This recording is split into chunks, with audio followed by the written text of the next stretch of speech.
کس لیے آتے ہیں؟ سرے بالی انہیں رحمت کی ادا لائی ہے، حال بگڑا ہے تو بیمار کی بن آئی ہے۔ عبداللہ ابن حذیفہ، بس یہی حال تھا، کڑھائی ابل رہی تھی تیل کی، کڑکڑ کر رہی تھی، ایسے میں حضرت عبداللہ کے لیے حکم ہوتا ہے ڈال دو اس کو۔ جیسی تیل کے قریب گئے،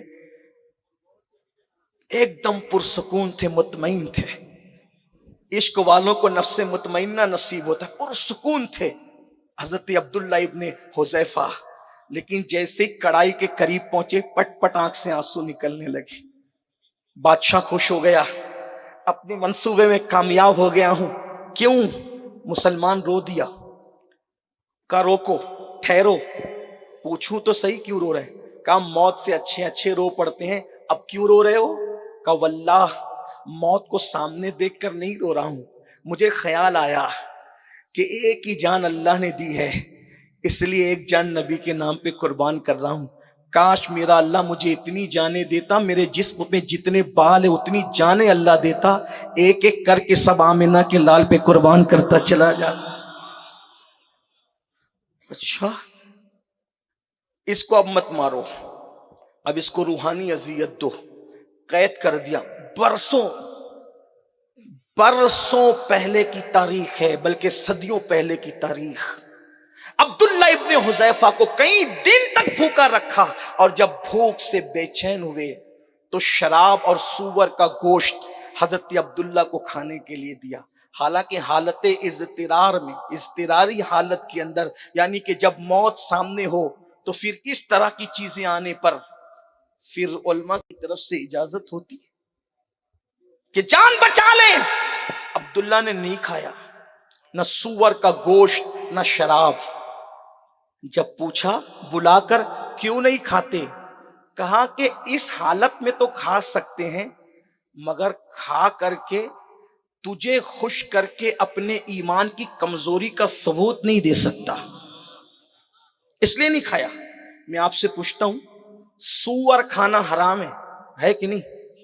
کوئی مسلمان نہیں کھاتا سور، الحمدللہ نہیں کھاتا، لیکن سور کھانا بھی حرام ہے اور سود کھانا بھی حرام ہے۔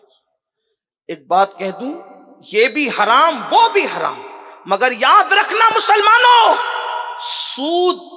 سور کھانا حرام ہے، لیکن سور کھانے والے کے ساتھ اللہ نے اعلان جنگ نہیں کیا۔ قرآن میں سود کھانے والے کے ساتھ اعلان جنگ کیا ہے۔ سور سے نفرت کرتے ہو تو سود کیسے بغیر حلق کے نگلتے ہو؟ اور صوفیہ فرما رہے کہ جس کے پیٹ میں حرام ہوگا اس کے پیٹ میں عشق رسول نہیں آ سکتا۔ جب حضرت عبداللہ نے فرمایا کہ اپنے ایمان کی کمزوری کے لیے دکھانے کے لیے، تجھے خوش کرنے کے لیے نہیں کھاؤں گا سور، شراب کو ہاتھ نہیں لگاؤں گا، حرام ہے ہمارے یہاں، متاثر ہوا۔ کہا ٹھیک ہے میں تمہیں آزاد کرتا ہوں، لیکن ایک شرط ہے، میری پیشانی چوم لو، جاؤ آزاد ہو جاؤ۔ حضرت عبداللہ نے کہا، سوچا اپنی جان کے لیے اس کی پیشانی نہیں چوموں گا، مسلم امہ کا کوئی مفاد ہونا چاہیے، فرمایا اکیلے نہیں جاؤں گا، جتنے مسلمانوں کو قید کیا اگر سب کو چھوڑ دیں تو میں وعدہ کرتا ہوں کہ تیری پیشانی چوم لوں گا۔ اس نے کہا ٹھیک ہے، ایک بار میری پیشانی چوم لے، جتنے مسلمانوں کو میں نے قید کیا سب کو آزاد کر دوں گا۔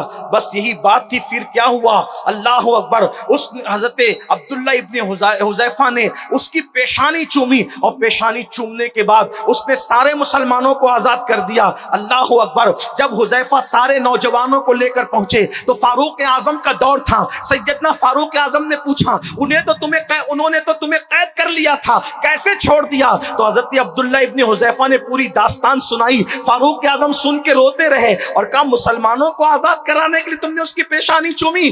پھر آپ نے اعلان فرمایا، اے مسلمانوں، عبداللہ نے اتنا بڑا کام کیا ہے، عبداللہ اس کا حقدار ہے کہ اس کی پیشانی چومی جائے، اور سارے مسلمان اس کی پیشانی چومیں، اور اس کے بعد فرماتے شروعات میں خود کروں گا۔ فاروق اعظم نے بھی پیشانی چومی اور سارے صحابہ نے عبداللہ کی پیشانی چومی۔ بتاؤ یہ جرأت کیوں آئی تھی؟ وہ عشق رسول کی قوت تھی، قوت عشق تھی۔ آج مسلمان نوجوان بزدلی کی طرف اس لیے ہے کہ قوت عشق سے آج ہم اپنے آپ کو دور کیے جا رہے ہیں۔ اللہ اکبر۔ ہم کہتے ہیں عاشق ہے جس کا عشق رسول اتنا کمزور ہو کہ گھر کے بستر سے اٹھا کر مسجد محلے کی مسجد تک نہ لے جا سکے، اس کا عشق اسے جنت تک کیسے لے جائے گا؟